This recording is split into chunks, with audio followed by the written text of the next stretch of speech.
आपका ही अधिकारी बन के आ जाए तो क्या आपको जलन नहीं होगी?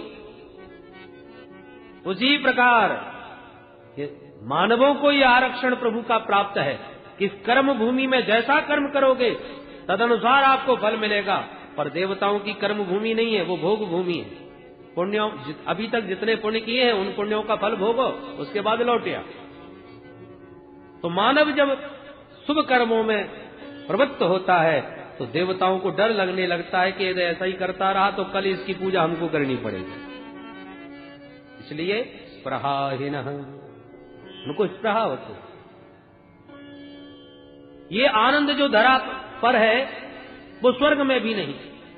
न यत्र वैकुंठ कथा सुधापगा न साधवो भागवता सदाश्रया। जहां पर न तो भगवान के भक्तों का दर्शन है, जहां पर न यज्ञों के स्वाद सुधाकार सुनाई पड़ते हैं, सुरेश लोकोपि न वै ससेव्यता। ऐसा स्वर्ग में हम जाके क्या करेंगे? ये सारे आनंद इसी धरातल पर है।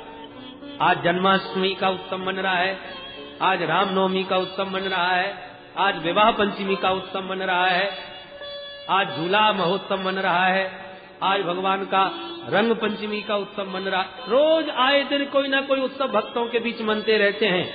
ये उत्सवों का आनंद तो बैकुंठ में भी नहीं।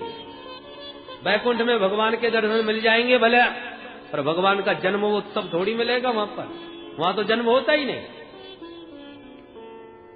इसलिए बड़े बड़े रसिक संत न केचित अपवर्गम अपि, बड़े बड़े सिद्ध संत मोक्ष अपवर्ग सुख को भी तिलांजलि दे देते। हमको तो यही आनंद है। राम जी सपरिकर जा रहे थे, हनुमान जी से कहा चलो, बोले सरकार जरूरत नहीं है। अरे यहां क्या करोगे?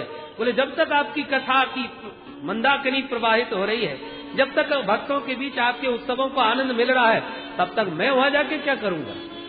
मैं तो यही रहूंगा। ऐसे परम रसिक, इसलिए भारत भूमि का गौरव है, जिसके लिए देवता भी तरस रहे हैं। 7 लोग नीचे हैं, अतल वितल सुतल तलातल महातल रसातल और पाताल। 7 लोग ऊपर हैं, भू भुव स्व मह जन तप और सत्य। नीचे से ऊपर तक इस संपूर्ण ब्रह्मांड की 50 करोड़ योजन की दूरी है। अच्छा महाराज, तो ये नरक किधर है? सुखदेव बाबा कहते हैं नरक है पृथ्वी से 99,000 योजन नीचे संयमनी पुरी। प्रधान रूप से 28 नरक है। तामिश्र, अंध तामिश्र, रौरव, महारौरव, कुंभीपाक, असित तपण, सूकरमुख, लाला भक्ष, वैतरणी, पूयोध, प्राणरोध, ये सब नरकों के नाम है। तो किस पाप कर्म से किस नरक में कौन सी यातना जीव को भोगनी पड़ती है, उसका भी एक एक करके बहुत विस्तार किया। यस्तु परवित्तापत्य कलत्राण्यपहरति सही काल पाशबद्धो यम पुरुषई अति भयानक तामिस्त्रे नरके बलान्यपात्यते। जो प्राणी पर संपदा का हरण कर लेता है, पर स्त्री का हरण कर लेता है, बच्चों का हरण कर लेता है, उसको तामिस्र नरक में ले जाकर के पटक देते हैं, जहां की भूमि तांबे के समान आग में तपी हुई लाल रहती है और उस अग्नि संतप्त भूमि पर भयंकर कष्ट पाता है। जो जीवों को काट करके उनका मांस भक्षण करते हैं, उनको कुंभीपाक नामक नरक में खौलते हुए तेल की कढ़ाई में झोंक दिया जाता है।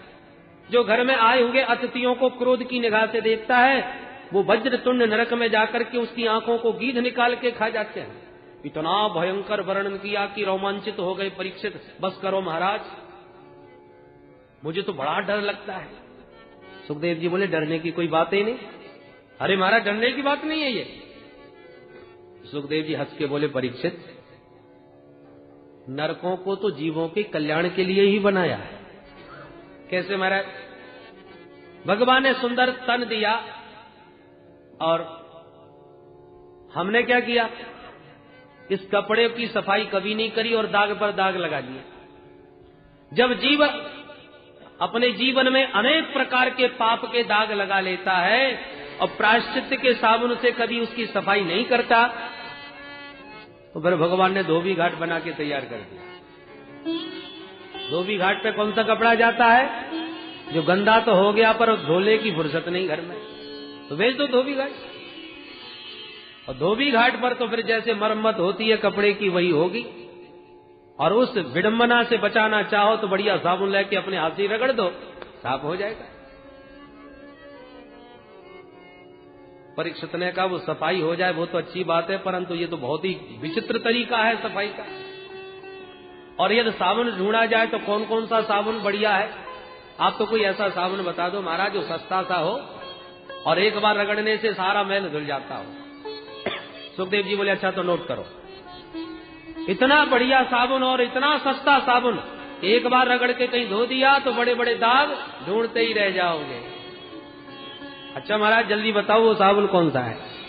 तब सुखदेव जी महाराज ने बताया, केचित केवलया भक्त्या वासुदेव परायणा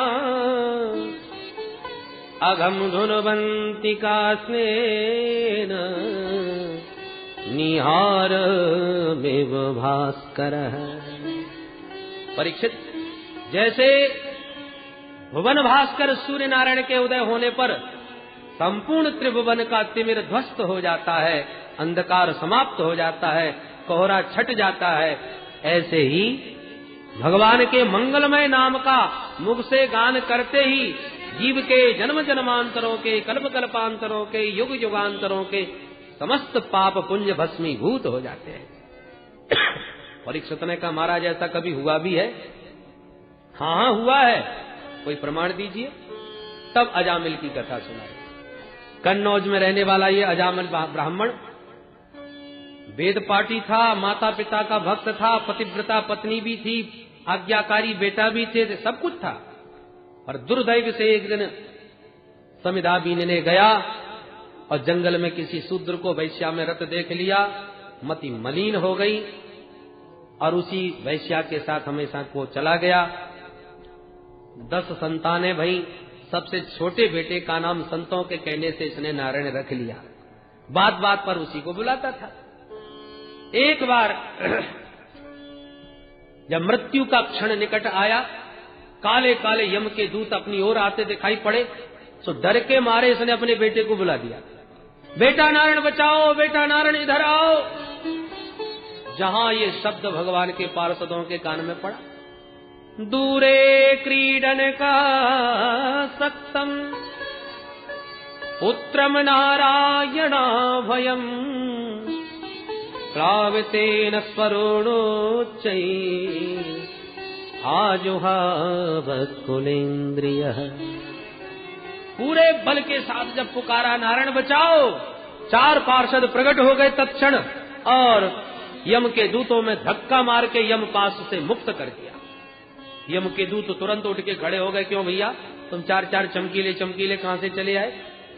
विष्णु दूतों ने कहा तुम बताओ, तुम काले कलूटे कहां से आ गए? यम दूतों ने कहा हमको नहीं जानते, यमराज के दूत हैं, पापियों को पकड़ने का ही काम करते हैं, आपका परिचय क्या है?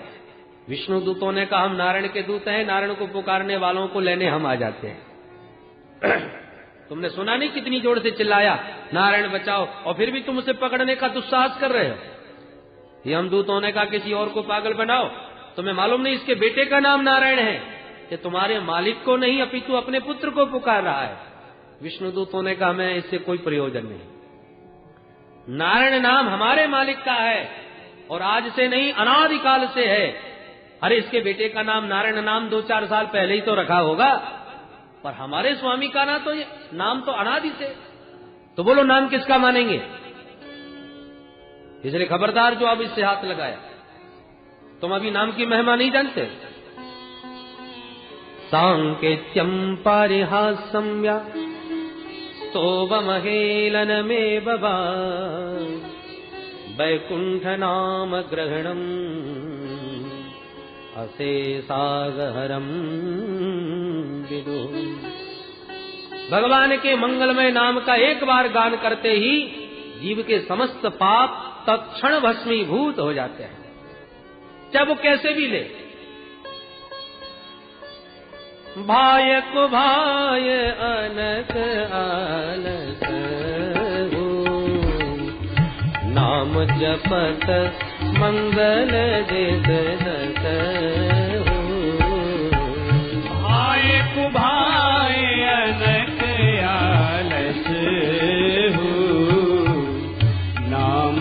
पथ मंगल दिश दसहु। वस्तु शक्ति ज्ञान की अपेक्षा नहीं रखती।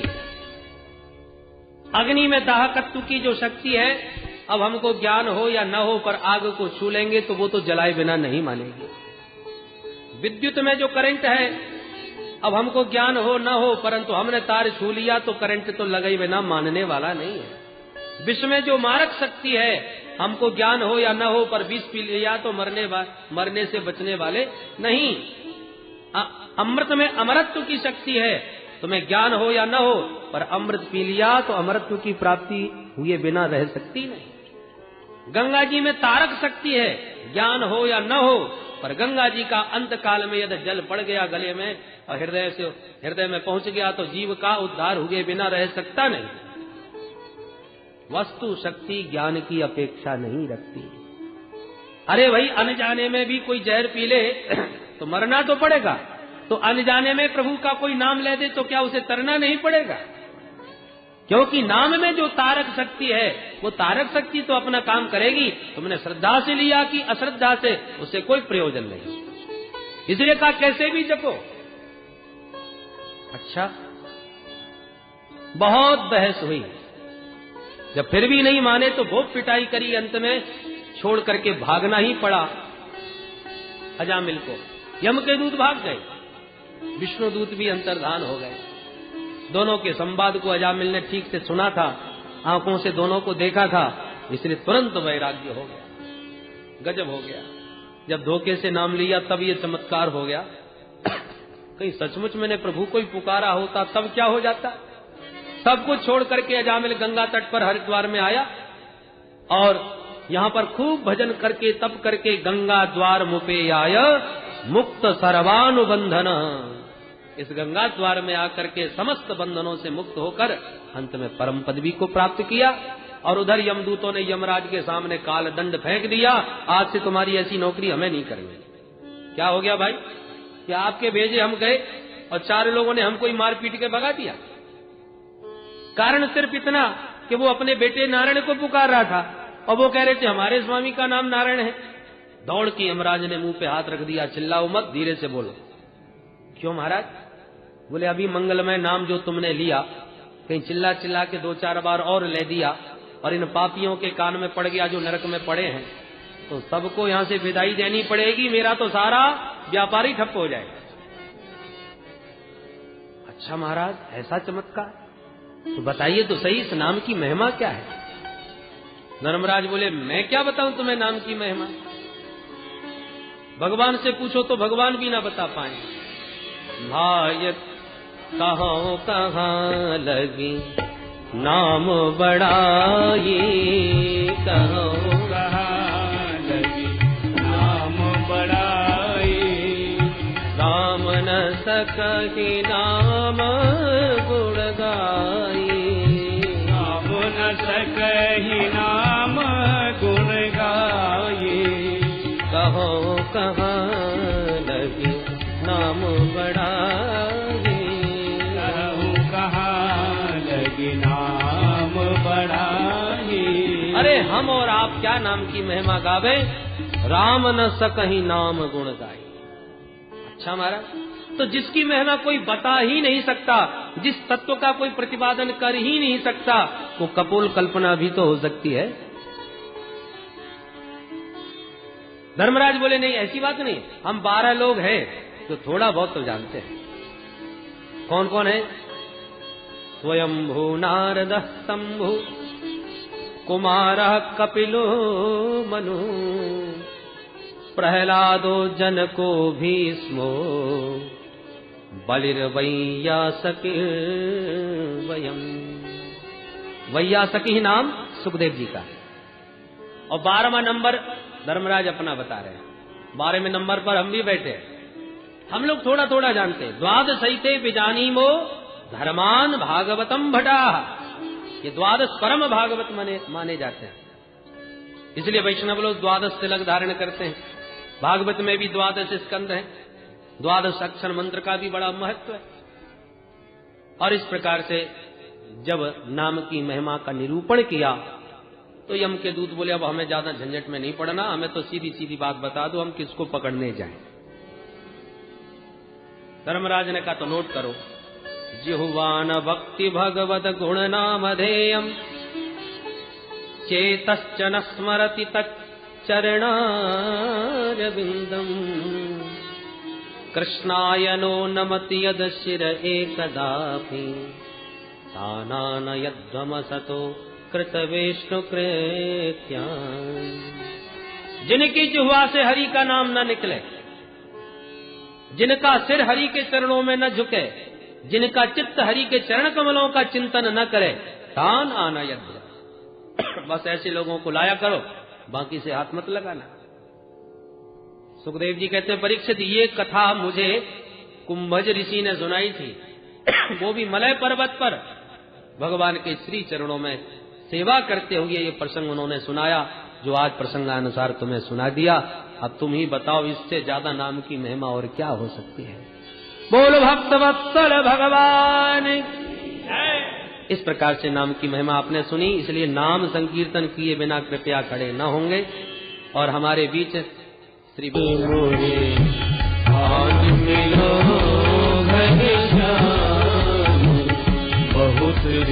बीत गए, आन मिलो घर श्याम, बहुत दिन बीत गए। आन मिलो घर श्याम, बहुत दिन बीत गए। राधा की अखियन के तारे, राधा की अखियन के तारे, मेरे भी बन जाओ सहारे, मेरे भी बन जाओ सहारे। भक्तों के भगवान बहुत दिन बीत गए।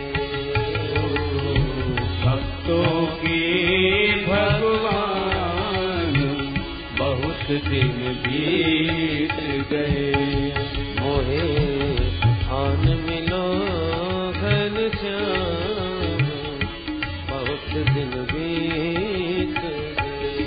मोहे आन मिलो घर श्याम, बहुत दिन बीत गए।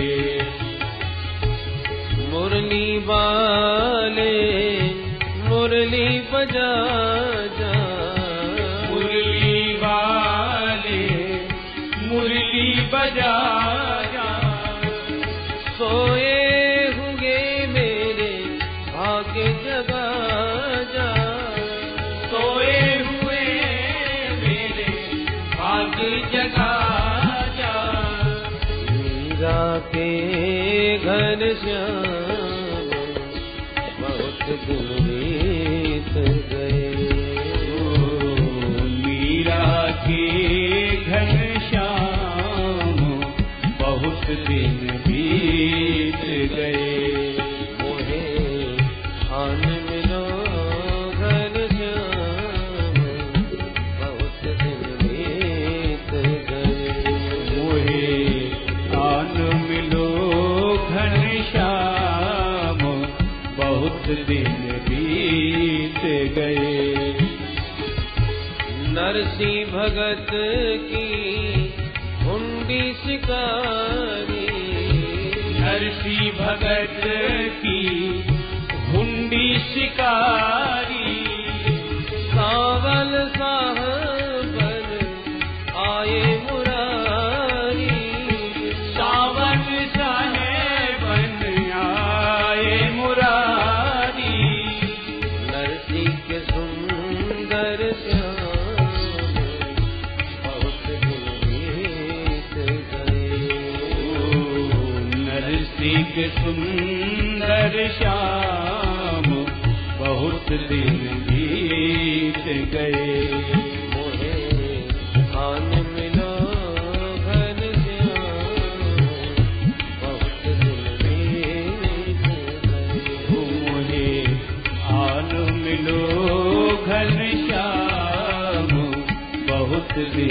बीत गए।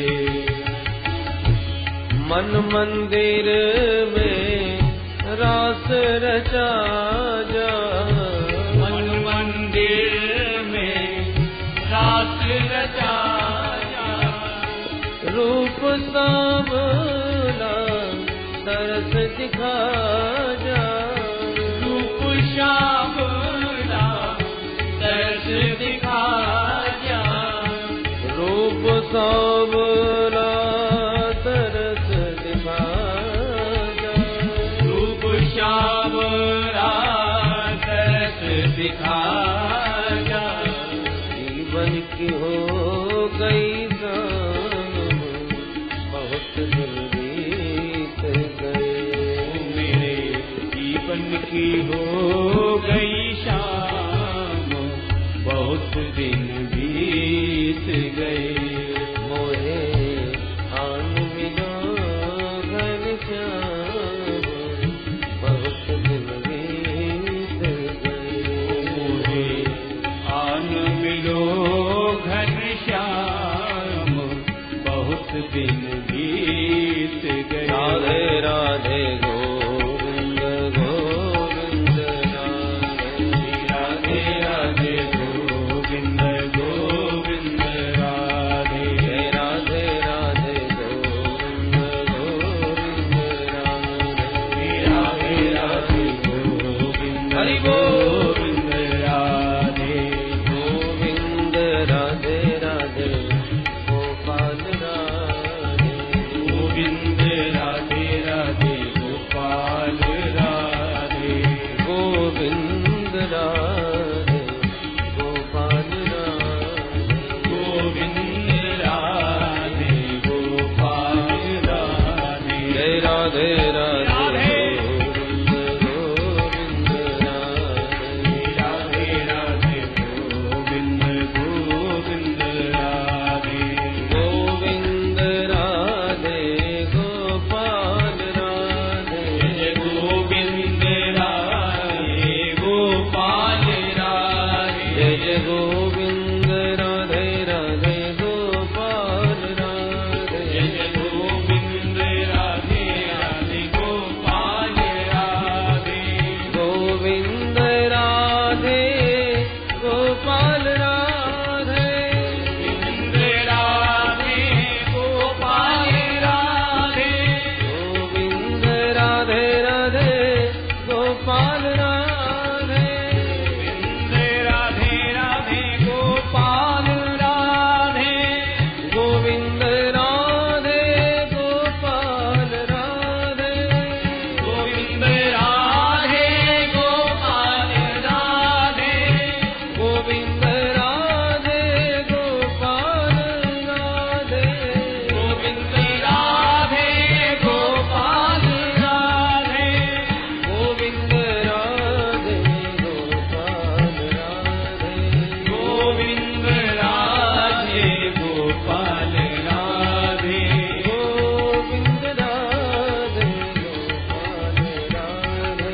गोविंद राधे गोपाल राधे, राधे राधे गोविंद गोविंद राधे राधे गोविंद गोविंद राधे, राधे राधे गोविंद गोविंद राधे राधे गोविंद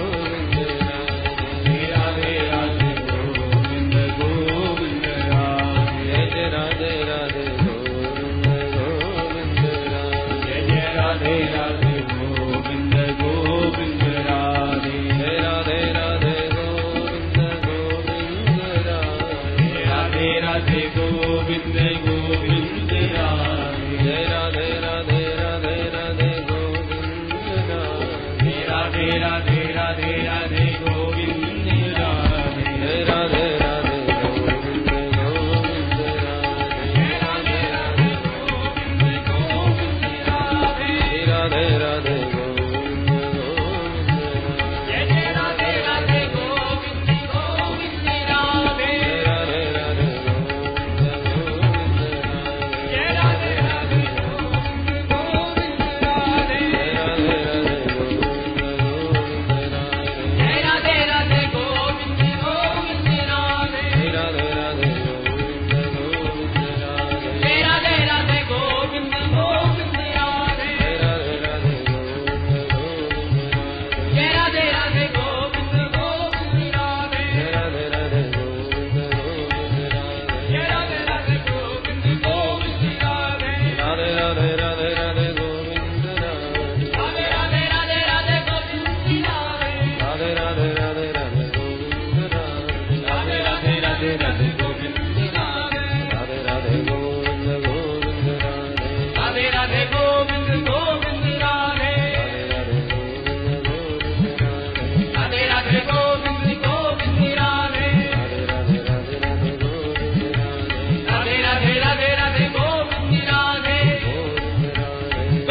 परम मंगलमय भगवत स्वरूप श्रीमद् भागवत महापुराण के अंतर्गत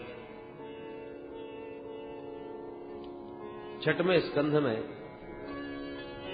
नाम महिमा का आपने श्रवण किया। 6वें स्कंध का नाम है पोषण। पोषण का मतलब पोषणस तदनुग्रह। भगवान का जीवों पर किस प्रकार से कैसे अनुग्रह होता है। अरे भाई, जीव कर्म करता जाए, कर्मानुसार फल भोगता जाए तो फिर भगवान की आवश्यकता क्या रहेगी। इसलिए श्रीमद् वल्लभाचार्य महाप्रभु ने पुष्टि मार्ग की स्थापना करी इसी आधार पर कि भगवान की कृपा दृष्टि की परमावश्यकता है। जीव कर्म करता जाए, फल भोगता जाए तो कल्प कल्पांतरों में भी कभी कल्याण होने वाला नहीं, पर भगवान की कृपा दृष्टि सब कुछ कर सकती है। आपने किसी की हत्या कर दी, अभियोग सिद्ध हो गया तो न्यायाधीश तो आपको फांसी की सजा सुनाएगा। ये रहा कानून। अब राष्ट्रपति जी का स्वतंत्र अधिकार है कि वो आपको अपनी कृपा से फांसी से बचा सकता है। उसका वो स्वतंत्र अधिकार है। ऐसे ठाकुर जी का सारे अधिकार स्वतंत्र हैं, वो जो चाहे सो कर सकते हैं। इसलिए जीव को सर्वथा उनकी कृपा का आश्रय ग्रहण करना चाहिए।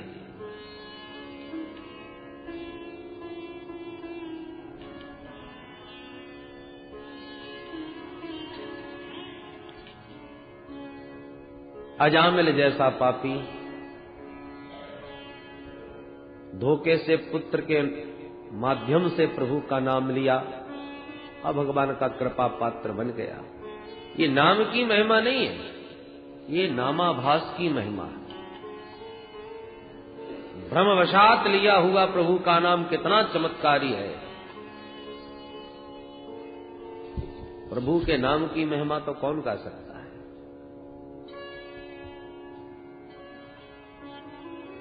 अब परीक्षित ने प्रश्न किया कि भगवान, आपने मुझे जो ध्रुव जी का चरित्र और वंश सुनाया, वो वंश आपने केवल प्राचीन वरीहि के पुत्र प्रचेता गणों तक सुनाया। उसके बाद आपने उनका वंश आगे नहीं बताया। आगे क्या हुआ? तब सुखदेव जी महाराज उस चर्चा को पुनः प्रारंभ करते। परीक्षित, प्रचेता गणों का विवाह वार्क्षी कन्या से हुआ और उन्होंने दक्ष पुत्र को जन्म दिया और तपस्या करने चले गए। दक्ष ने तपस्या करके असकनी कन्या से विवाह करने के बाद 10,000 पुत्रों को जन्म दिया। पर नारद जी ने उन समस्त बालकों को कूट प्रश्नों में उलझा करके ऊर्ध्वरेता ब्रह्मचारी बना दिया। नारद जी ने उन बच्चों से बड़े विचित्र प्रश्न किए। बच्चों, बताओ, दोनों ओर बहने वाली नदी को देखा है? बच्चे चक्कर में पड़ गए। ऐसी नदी तो हमने आज तक सुनी भी नहीं। हम नहीं बता सकते महाराज, हमने नहीं देखा। अच्छा तो बताओ, ऐसा कोई बिल देखा है जिसमें घुसने के बाद कोई निकलता ही नहीं?